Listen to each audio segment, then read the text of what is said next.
Bonjour et hallo à toutes et à tous. Ici Berlin. Changement de style. Friedrich Merz veut gouverner différemment de ses prédécesseurs. Il a une idée très personnelle du pouvoir et de son exercice, on l'a vu dès la campagne électorale. C'était d'ailleurs sans doute l'un de ses grands atouts dans la course. Dans un monde fait de Trump et de Poutine, les Allemandes et les Allemands voulaient un chancelier qui parle fort et qui doute peu. Évidemment, il lui faudra composer avec le Parlement, le poids des Länder et tous les contre-pouvoirs de la République fédérale. Et on l'a bien vu, le 6 mai, c'est un chancelier qu'on peut facilement affaiblir. Alors pour se donner les meilleures chances, il a choisi son équipe soigneusement. Beaucoup de fidèles, des chiens de garde et dans l'ensemble une cour très masculine où les femmes semblent être là pour prendre les coups à la place. Aujourd'hui, on ouvre le Who's Who fédéral, on feuillette quelques pages de ce grand Bundestrombinoscope. Voici les nouveaux visages du pouvoir. Bienvenue dans ce nouvel épisode du podcast avec un K, comme qui fait quoi et qui est qui. Alors, on ne va pas passer tout le monde en revue, l'épisode est déjà suffisamment long. Les portraits que je vous propose aujourd'hui sont le fruit d'un arbitrage, d'un choix que j'ai opéré absolument toute seule, en toute indépendance journalistique. Ce qui m'a guidée, c'est l'actualité avant tout, ce qui s'est passé depuis la mise en place du gouvernement, et les ministres qui ont fait cette actu, ceux qui ont été, plus que les autres, sous les feux des projecteurs. Et on s'en souvient, j'en parlais déjà dans le précédent épisode, la toute première mesure annoncée et adoptée par le gouvernement Merz, ça a été le rétablissement des contrôles systématiques aux frontières. Depuis le 8 mai, l'Allemagne refoule tous les migrants sans visa, y compris les personnes qui viennent pour demander l'asile. On le sait, ce sujet, il avait dominé la campagne électorale, Merz avait promis un tournant, mais bon, en 10 jours, on a eu les chiffres donnés par le ministère de l'Intérieur, on a refoulé que 32 personnes pour 3000 policiers fédéraux déployés en plus aux frontières. Donc la mesure est contestée et je ne parle pas des pays voisins qui sont de très mauvaise humeur, m'a dit un diplomate polonais. Donc mardi, le nouveau ministre de l'Intérieur, Alexander Dobrindt, est passé à la moulinette des questions des parlementaires. Et face à toutes les critiques, il assume. Wir werden umgehend nach Afghanistan und Syrien Straftäter auch abschieben. Bonjour Anna Klaus. Bonjour et salut. Servus, comme on dit en Bavière. Et oui, tu nous parles depuis Munich, où tu as suivi et couvert pendant très très longtemps la politique de la CSU pour le magazine Der Spiegel. Anna, tu le sais mieux que moi sans doute, il y a toujours une sorte de guéguerre entre le sud et le nord de la République, des restes peut-être de cette vieille rivalité entre la Prusse et la Bavière. Toujours est-il que ici, à Berlin, Alexander Dobrindt, il n'a vraiment pas bonne réputation. En plus, on se souvient très bien de son précédent passage, il y a une dizaine d'années, au gouvernement fédéral. C'était au ministère des Transports. Il avait voulu imposer un péage pour les véhicules étrangers qui empruntent les autoroutes allemandes. Eh bien, il s'était fait retoquer par la Cour européenne de justice. L'Allemagne avait dû payer une lourde amende. Est-ce que cette première expérience ministérielle en demi-teinte, on peut dire, lui colle encore à la peau? Est-ce que c'est pour ça qu'on n'aime pas Dobrindt ici à Berlin? C'est possible. Alexander Dobrindt est considéré comme un hardliner et un chien de garde politique. En Bavière, on dit Wadelbeißer. Je ne sais pas comment on peut traduire ça en teckel qui aime mordre, quelque chose comme ça. Oui, c'est ça. En français, on dirait que c'est un roquet. C'est ça. Dobrindt est un petit roquet. Et il y a 15 ans, il était secrétaire général de l'Union chrétienne sociale, CSU, et il était connu pour ses costumes flamboyants et ses lunettes d'écorce sévères et ses interventions remarquées dans les talk-shows dans lesquels il se montrait dur envers ses adversaires politiques. Mais Dobrindt a toujours été un homme important au sein de la CSU car il a un horizon très large, il est très intelligent et il est un très bon stratège. C'est très intéressant parce que ça correspond pas du tout à la première impression qu'il dégage ici. Toi, tu l'as fréquenté directement et tu as vu un autre personnage. Dans les talk-shows, Dobrindt peut paraître très agressif, mais en face à face, il est très attentif et empathique même, je dirais, bien plus que Merz. Alors justement, je voulais te demander, on a quand même deux mâles alpha de la politique allemande. Comment ça marche entre ces deux hommes? Comment s'entendent-ils? D'après ce que je sais, les relations entre les deux sont très, très bonnes. Dobrindt était l'un des hommes qui ont permis à Merz d'accéder à la chancellerie. Pendant les négociations de coalition, par exemple, Dobrindt a toujours réussi à jeter des ponts avec le SPD, la gauche et les Verts. Et lorsque Merz a échoué au premier tour de l'élection du chancelier au Bundestag, On avait en effet besoin de la gauche pour permettre un deuxième tour de scrutin le jour même. Dobrindt était le seul de l'équipe Merz à avoir un numéro de téléphone avec la gauche. Et au final, Merz a été élu au second tour, notamment grâce au répertoire téléphonique de Dobrindt. Merci pour cette anecdote. Faudra voir comment vont évoluer leurs relations. Si Dobrindt est tenté, peut-être à un moment ou un autre, de faire sentir à Merz qu'il lui est redevable, de le faire payer en quelque sorte. Si on était dans un scénario de série télépolitique, j'imagine que les auteurs auraient très très envie de mettre en scène un tel scénario façon combat fratricide. Et d'ailleurs, pendant la précédente législature, sous Scholz, ils avaient même carrément le même poste, ces deux frères conservateurs, chacun à la tête de leur groupe parlementaire, CDU pour Merz et CSU pour Dobrindt. Il me semble que Merz et Dobrindt sont deux types d'hommes politiques très différents. D'accord, ils sont tous deux conservateurs et critiques à l'égard de l'immigration, mais Merz est un homme qui est très sûr de lui, alors que Dobrindt ne se prend pas tellement au sérieux. Cela le rend agréable comme interlocuteur, en tout cas quand les micros sont éteints. Alors d'après les potins de la capitale, Alexander Dobrindt, au début, il n'était pas très chaud pour prendre ce ministère. Il aurait préféré, semble-t-il, garder justement ce poste de chef de groupe CSU au Bundestag, parce que c'est vrai que c'est une position assez confortable pour porter des coups, faire de beaux discours sans trop de responsabilités. C'est sûr que là maintenant, il est beaucoup plus exposé, mais ça fait de lui l'homme fort de la CSU à Berlin. Absolument. Le chef de la CSU, Markus Söder, travaille depuis Munich et tant que ministre-président de la Bavière.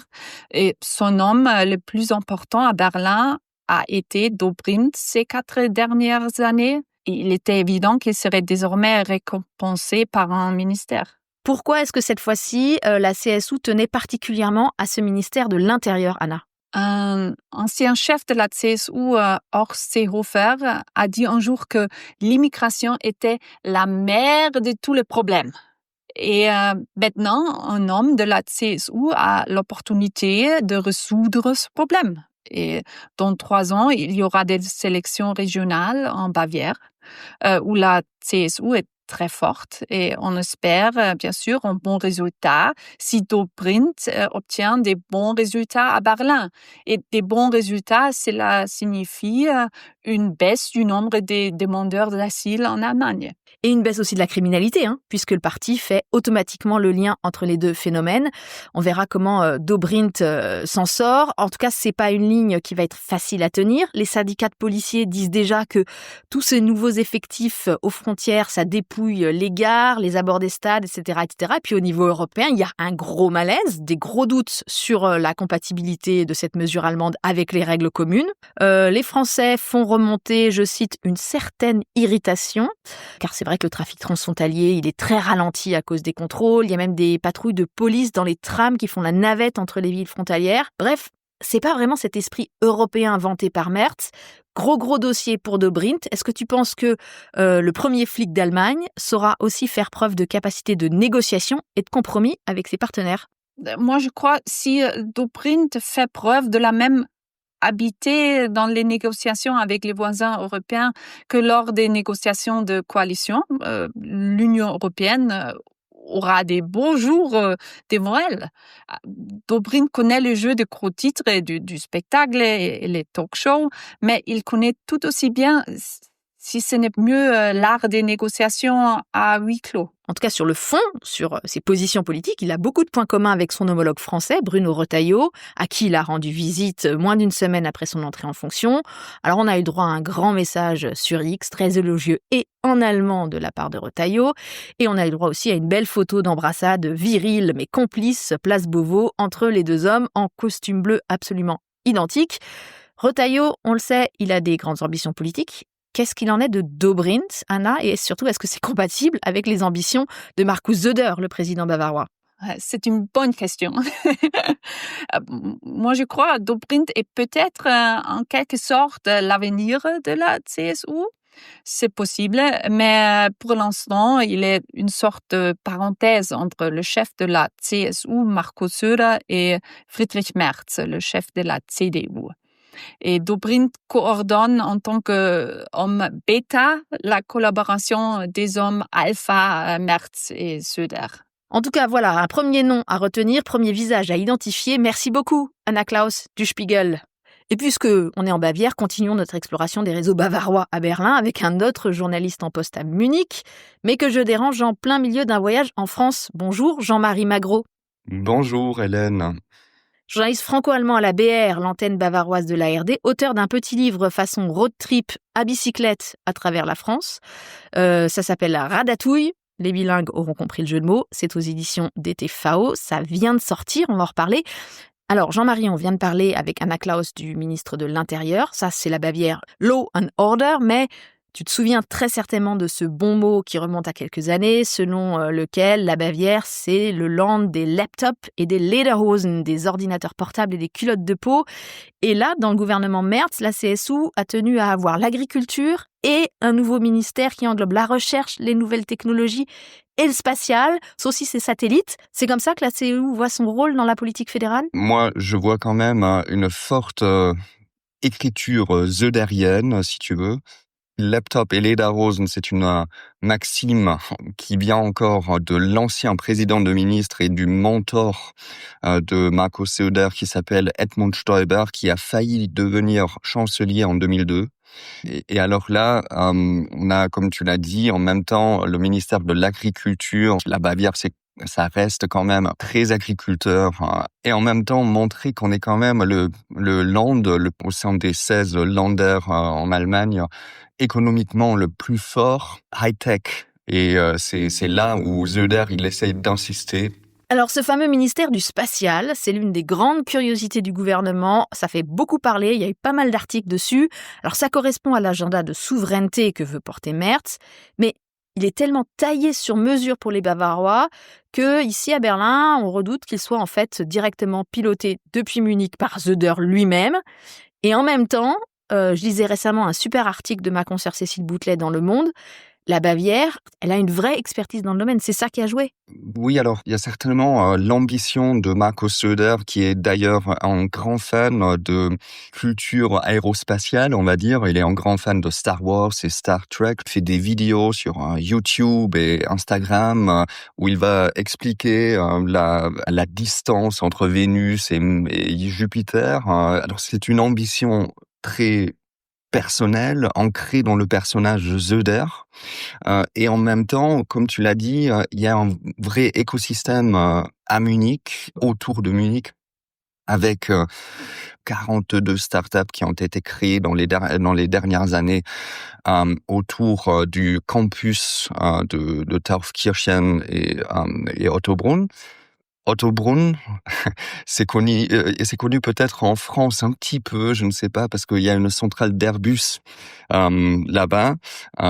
Donc, il y a beaucoup de recherches là. Et voilà, il y a l'ambition que ça devient le nouveau hub pour l'aérospatiale de l'Europe. Alors, pas seulement de la Bavière ou de l'Allemagne. On a vraiment l'ambition de devenir le plus grand campus d'aérospatial en Europe.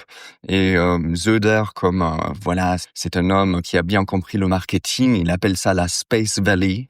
Donc voilà, il y a tout un écosystème sur Munich et autour de Munich.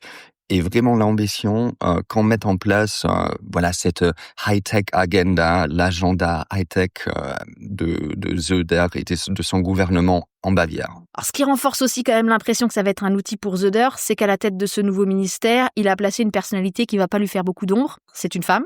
Impossible de pas le noter, parce que c'est vraiment flagrant depuis 2 semaines. La famille conservatrice allemande revient 2 décennies en arrière. On n'a que 2 femmes CDU-CSU au gouvernement, seulement une secrétaire d'État. Et les photos des cabinets ministériels, c'est vraiment Men in Black jusqu'à la caricature. Mais bon, pour ce ministère-là, Jean-Marie, on a une femme. Dorothée Bär, c'est plutôt une femme qui est spécialisée sur les questions de digitalisation. C'était une des première députée dans le Bundestag qui était sur Twitter, par exemple. On l'appelait d'ailleurs à l'époque le Twitter BA. Elle était un peu moquée jusqu'à aujourd'hui par quelques gens au sein de la CSU même. En même temps, c'est la députée qui a eu le plus de voix à la dernière élection du Bundestag, Erststimmenkönigin, on l'appelle. Oui, elle a eu plus d'une voix sur 2 au suffrage direct dans sa circonscription du nord de la Bavière. C'est sa 5e victoire consécutive. Est-ce qu'elle a quand même des compétences dans le domaine des high-tech et du spatial? Honnêtement, pour l'instant, elle doit l'encore prouver. Alors la dernière fois, quand elle était ministre d'État, elle avait une interview tout au début de la législature, hein, et là aussi, on s'est moqué d'elle parce qu'elle parlait de sa vision, que dans quelques années, il y aura des aérotaxis dans la ville de Munich, par exemple. Alors, mais à l'époque, elle n'avait pas vraiment de moyens. Donc, elle ne pouvait pas vraiment se prouver. Maintenant, elle a les moyens.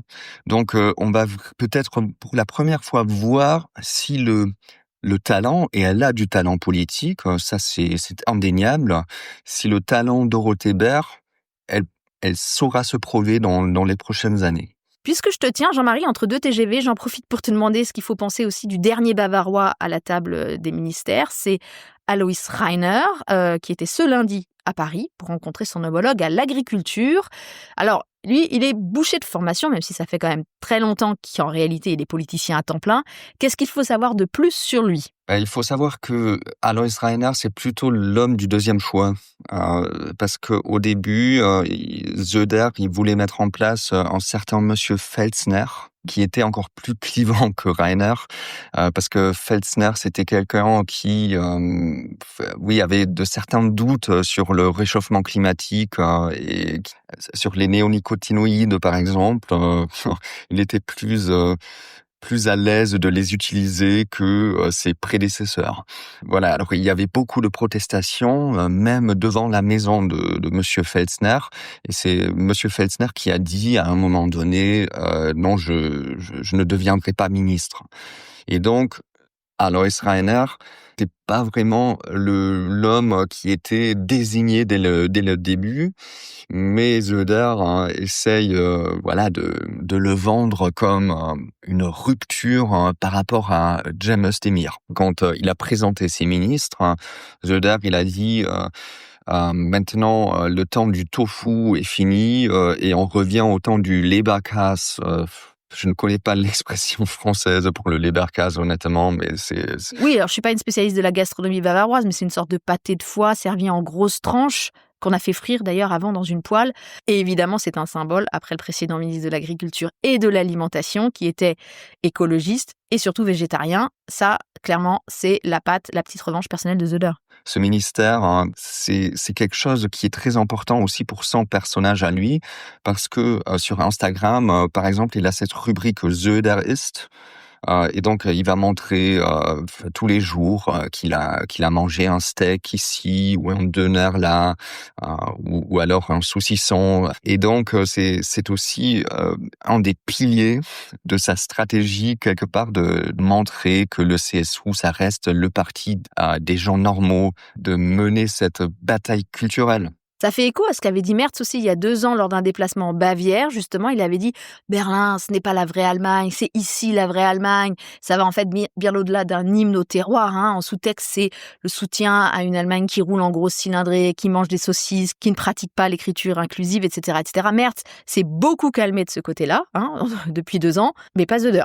Parce qu'il est obsédé par l'analyse que les conservateurs doivent bien montrer qu'ils ne pactent pas avec les verts gauchistes et que on va ramener beaucoup d'électeurs qui ont voté AfD récemment en clivant sur cette question-là. Notamment dans les provinces et les campagnes reculées où l'AfD s'implante de plus en plus. Toi qui as sillonné les régions françaises pour ton livre, est-ce que tu vois des parallèles entre le malaise des campagnes françaises et les contestations agricoles qu'on a vues aussi en Allemagne. L'année dernière, on s'en souvient, il y avait ces convois de tracteurs vers Berlin. Quand moi j'ai fait le Tour de France l'année dernière en vélo, j'avais l'impression qu'il y a quand même de certaines similitudes entre Français et Allemands. Mais la France reste quand même plus radicale, où les agriculteurs français restent plus radicaux. Quand moi j'étais en Occitanie, j'ai rencontré l'initiateur des mouvements, des manifestations à l'époque. On a quand même bloqué une autoroute pendant des journées. il fallait que le Premier ministre descende de Paris et vienne là-bas pour résoudre le problème. Ça, en Allemagne, on n'a pas. Après, on a bien sûr des problèmes qui sont assez similaires sur le coût de vie, le coût d'exploitation, l'image de l'agriculture au sein de la société.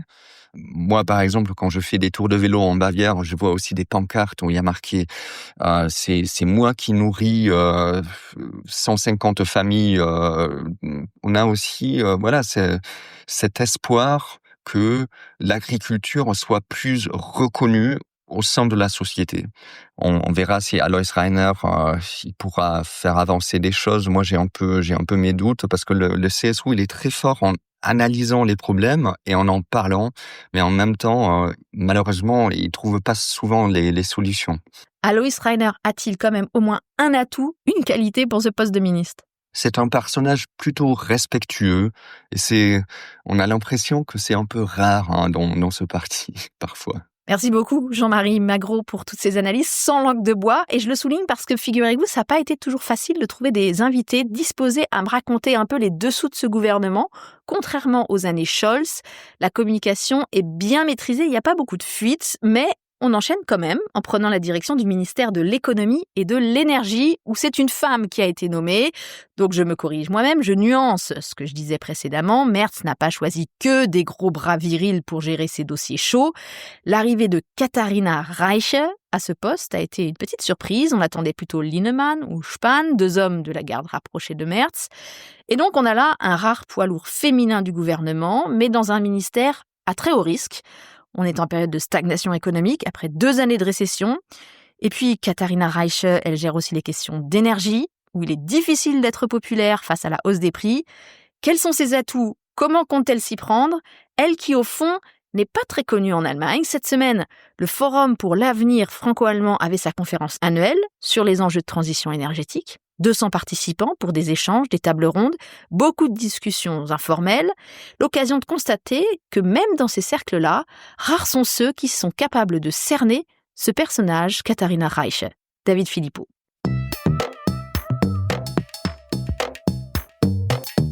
Il y a ceux qui ne l'ont tout simplement jamais rencontré, les Berlinois de la bulle politique, car depuis 10 ans, Katharina Reiche avait choisi de faire carrière dans le privé. Mais avant ça, cette scientifique de formation, née à l'Est comme Angela Merkel, avait été secrétaire d'État à l'environnement et au ministère des Transports, un CV parfait selon Andreas Jung, député CDU et expert des questions climat et environnement. Oui,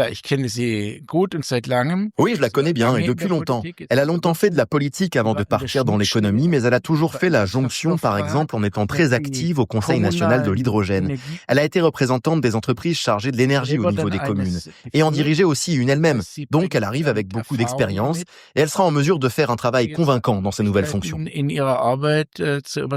Jusqu'au 7 mai, elle était aussi directrice d'une filiale du groupe énergétique E.ON. Il faudra se méfier de sa passion pour le gaz, raconte hors micro un participant du forum, qui, comme beaucoup de ceux qui l'ont croisé aux affaires, ne tiennent pas à s'exprimer publiquement. Elle a déjà annoncé vouloir construire de nouvelles centrales à gaz pour une capacité de 20 gigawatts. Asma Rarmaoui-Claquin, référente politique au BDEW, la fédération allemande professionnelle de l'énergie et de l'eau. D'un côté, on est content d'avoir quelqu'un qui vient du secteur et d'un autre côté, on va regarder très attentivement les prochaines étapes. Nous, ce qu'on propose en termes de compromis constructifs, c'est de se dire que les centrales à gaz, si elles doivent être construites dans le sens de la sécurité d'approvisionnement, il faut qu'elles soient adaptables à l'hydrogène. Et on sait que Katharina Reiche est toujours d'ailleurs une actrice très importante dans le Wasserstoffrat. Elle a l'air, en tout cas, très ouverte au compromis, très ouverte à la proposition. Et nous, ce qui nous rassure au niveau de l'économie et de l'industrie, c'est qu'elle a une grande connaissance du secteur. Après, voilà, c'est un monde de requins, dans le sens où si elle en est arrivée là où elle est, c'est qu'elle a su aussi bien jouer ses cartes. Reiche a frappé les esprits lors de la passation de pouvoir avec le Vert Robert Habeck, le faisant applaudir pour son travail difficile. Sie mussten unpopuläre Entscheidungen treffen. Dafür einen höchsten Respekt, meine Anerkennung. Mais depuis, elle a tenu des propos caricaturaux et inexacts sur la loi sur le chauffage, ce qui a fait bondir une intervenante écolo de la conférence. Andreas Jung relativise. L'opposition est dans son rôle, c'était à prévoir, et il faut vivre avec. Ce qui est important, c'est qu'elle pose les bonnes questions. La loi sur le chauffage, malheureusement, est un exemple frappant d'une politique qui se donne un but juste, mais qui choisit le mauvais chemin pour y arriver. Et cela a fait beaucoup de casse. Maintenant, l'économie et l'énergie sont des dossiers absolument centraux. Il faut une relance de l'économie. Il faut un nouveau pacte de confiance, un nouvel état d'esprit, et elle montre que ça lui tient à cœur. Nouvel élan aussi à Bruxelles avec un tournant marquant sur l'atome. Dorénavant, Berlin cessera sa résistance à l'énergie nucléaire chez ses voisins et n'empêchera plus qu'on la considère comme durable et propre. C'est la fin d'un bras de fer qui durait depuis des décennies et un grand pas en avant selon Asma Rahmaoui-Claquin. Je pense que pour l'amitié franco-allemande, c'est un bon signe parce que ça permettra notamment aussi d'avancer ensemble vers une Europe de l'énergie qui est une Europe que nous portons aussi, nous, au BDEV. Parce que je pense que face à la guerre tarifaire menée par Trump actuellement et aux différentes instabilités géopolitiques, c'est important qu'on parle d'une seule voix en tant qu'Européens et Européennes dans le secteur de l'énergie. Pour le ministre français de l'énergie, c'est la fin d'une guerre de religion, mais elle n'a pas fait le voyage vers Paris pour rencontrer son homologue à l'économie.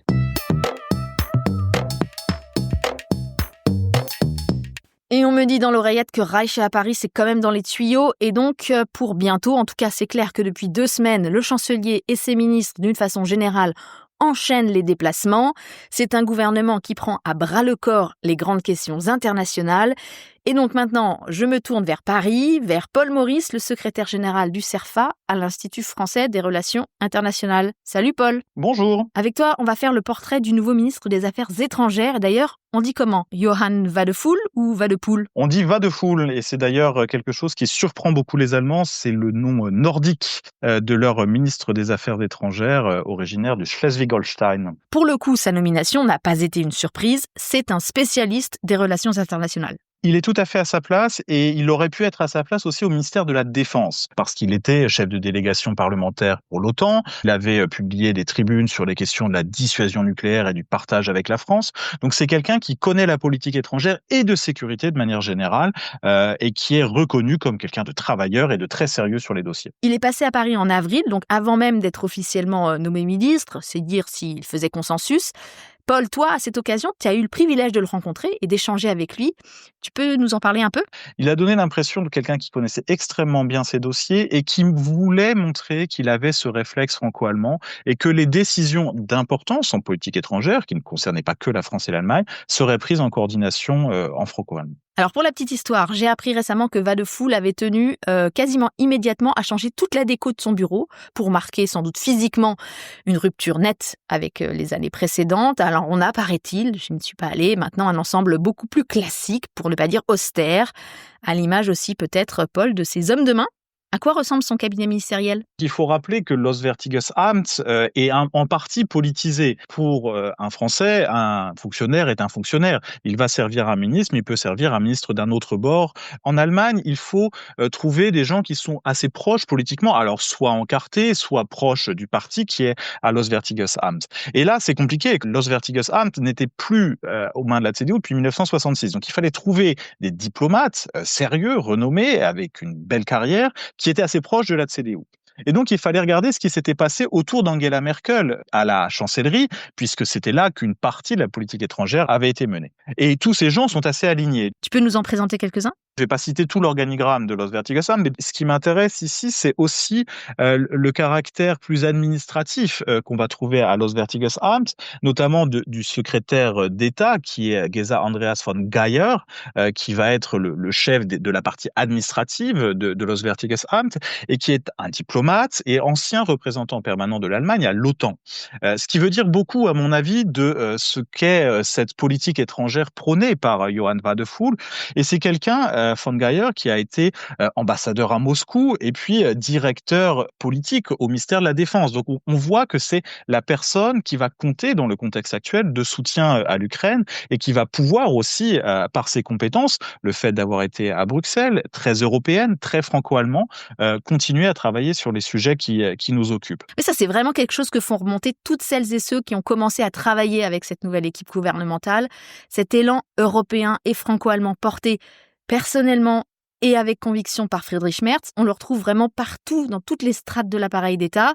Et au AA, je pense aussi qu'on pourrait parler de quelqu'un comme Henning Speck, qui est le DIRCAP de Wadephul, tout à fait dans cette ligne.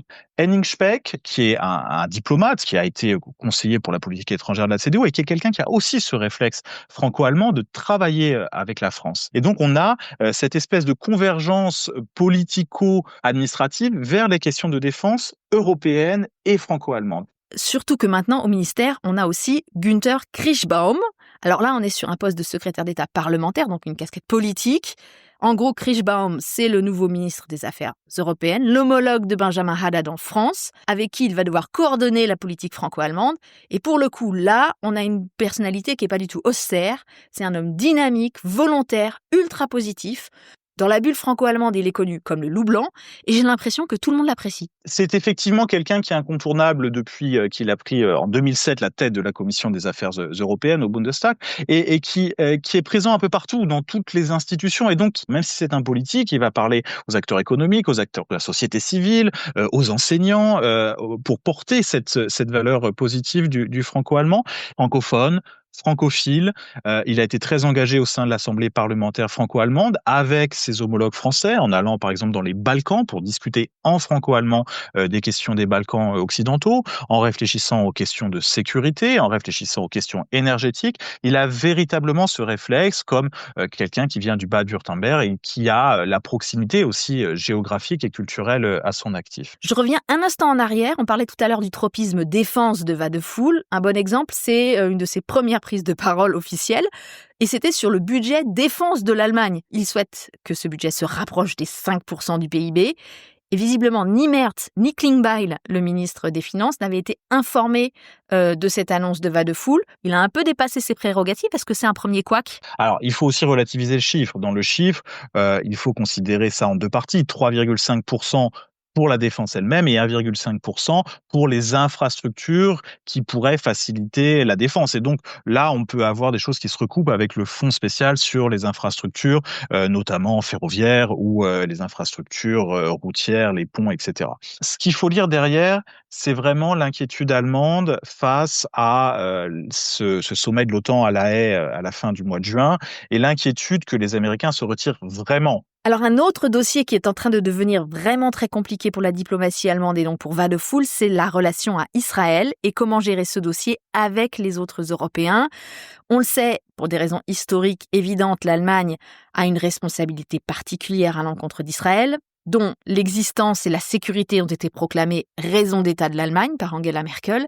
Et du coup, là, il y a quelques jours, pour son tout premier Conseil des ministres européens des Affaires étrangères à Bruxelles, Johann Wadephul s'est retrouvé isolé sur la question d'éventuelles sanctions contre Israël, pas du tout évidemment sur la ligne de la France et même celle des Pays-Bas avec qui il y avait quand même plutôt des points communs. Visiblement, la délégation allemande ne s'y attendait pas du tout. Tu penses que Berlin peut bouger sur ce point ? La ministre Annalena Baerbock avait un peu évolué sur ce sujet. Elle a fait énormément de voyages au Proche-Orient et on a vu que sa position de soutien à Israël était quand même conditionnée à une moralité plus importante dans les actes de guerre menés par Israël dans la bande de Gaza, même si c'était difficile pour elle, au sein de son parti, de le formuler. Et puis on voit une évolution de la population allemande qui formule aussi ses inquiétudes quant à ce qui est mené à Gaza actuellement.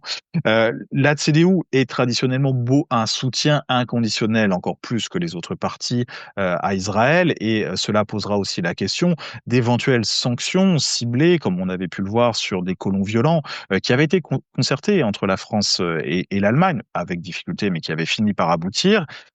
Les choses ne sont jamais figées dans le marbre, c'est-à-dire qu'il y a aussi un réalisme de la politique étrangère et la diplomatie consiste à discuter avec ses partenaires, mais aussi avec les gens avec qui on n'est pas d'accord. Et je ne doute pas que ce sera un sujet d'importance entre les deux ministres à l'avenir, même si il va être bien entendu compliqué, comme tu soulignais. Merci beaucoup Paul Maurice, et si vous n'êtes pas encore totalement submergé d'infos, je vous propose un dernier portrait, cette fois grâce à l'éclairage de Stéphane Seidendorf du DFI. Bonjour Stéphane. Bonjour Hélène. Parmi les poids lourds du gouvernement, on ne peut pas passer à côté du ministre fédéral des Finances, vice-chancelier qui plus est, c'est Lars Klingbeil, coprésident du SPD. Il s'est réservé un poste central, puissant et influent à Berlin. Oui, on a l'impression de le connaître, ce éternel grand garçon avec un sourire, une mèche un peu toujours à contresens. On l'appelle le gentil Monsieur Klingbeil, mais en fait, il a sacrément bien manœuvré. C'est pas étonnant, il a appris le métier de politique auprès de Gerhard Schröder en 2001, quand il a travaillé dans sa circonscription à Hanovre. Il vient comme lui, comme Schröder de la Basse-Saxe. Il est élu au Parlement une première fois en 2005. Déjà pendant 10 mois, il remplace un député qui est sorti.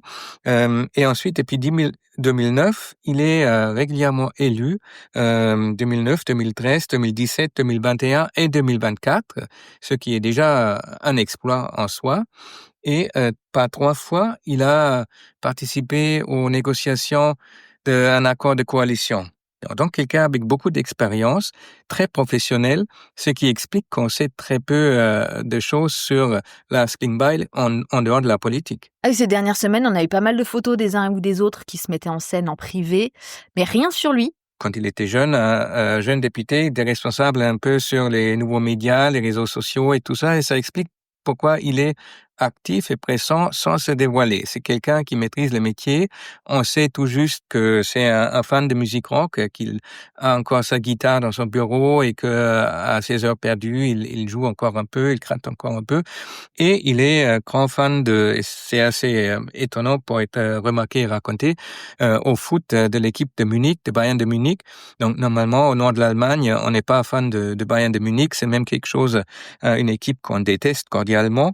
Et lui, il est même rentré dans le conseil d'administration de ce club depuis peu. On se demande quand il trouve le temps.